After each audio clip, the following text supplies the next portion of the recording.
Umaasa mga kaanak ng mga biktima ng extrajudicial killings na makakamit na nila ang hustisya.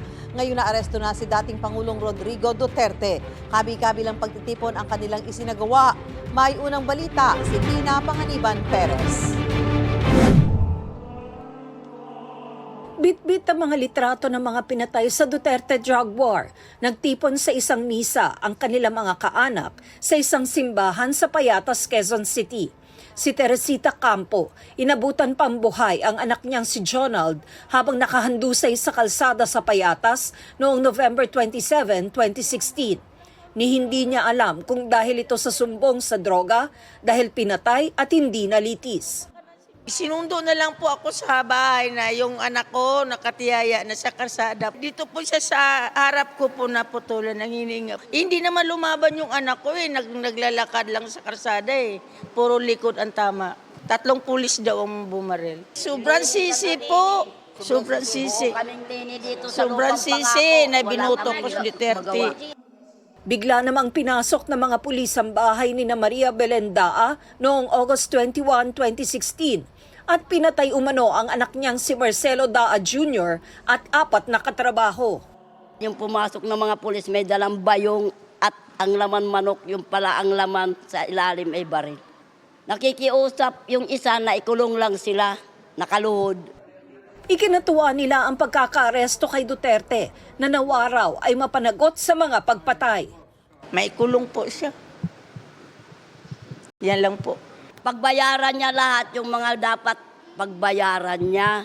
Dahil yung mga tao doon, pwede naman ikulong yun kung dapat hindi niya pagpapatayin.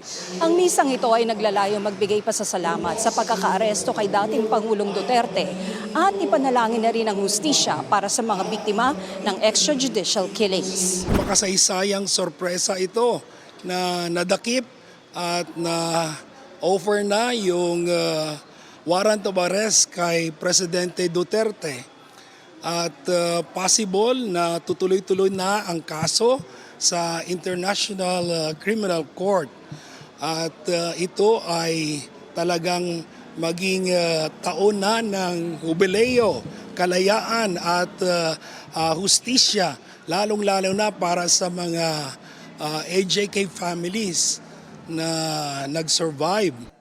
Sa hiwalay na misa sa Sacred Heart Parish, may mensahe rin ng tiyuhin ni Kian de los Santos, ang 17 anyos na ayon sa mga saksi ay kinaladkad ng mga pulis at kahit nagmamakaawa na ay binaril kinalaunan sa kanilang anti-drug operation.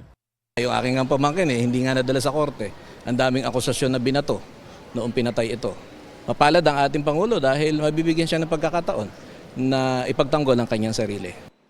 Ayon sa isa sa mga abogadong tumutulong sa reklamo, nangangalap pa rin ng impormasyon ang ICC. Sa Welcome Rotonda, nagtipon din ng iba't ibang grupo at mga kaanak na mga pinaslang sa drug war. Sinong makakapagsabi na kaming mga dukha, kaming mga mahihirap ay makakapagpa-aresto ng isang makapangyarihan at abusadong tao? Totoo naman na walang kasalanan ng mga mahal namin sa buhay. Bakit binigyan kaagad ng kamatayan? Hinatulang kaagad. Pero ang kagaya ni Duterte, bakit binibigyan siya ng protection?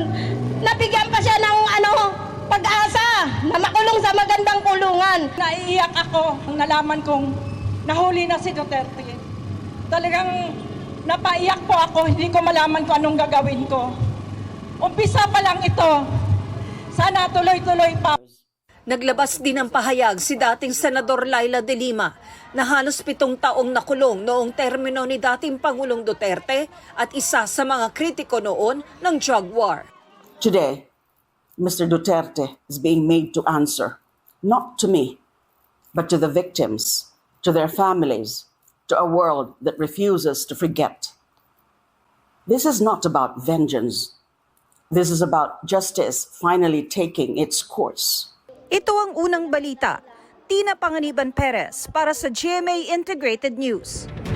Gusto mo bang mauna sa mga balita?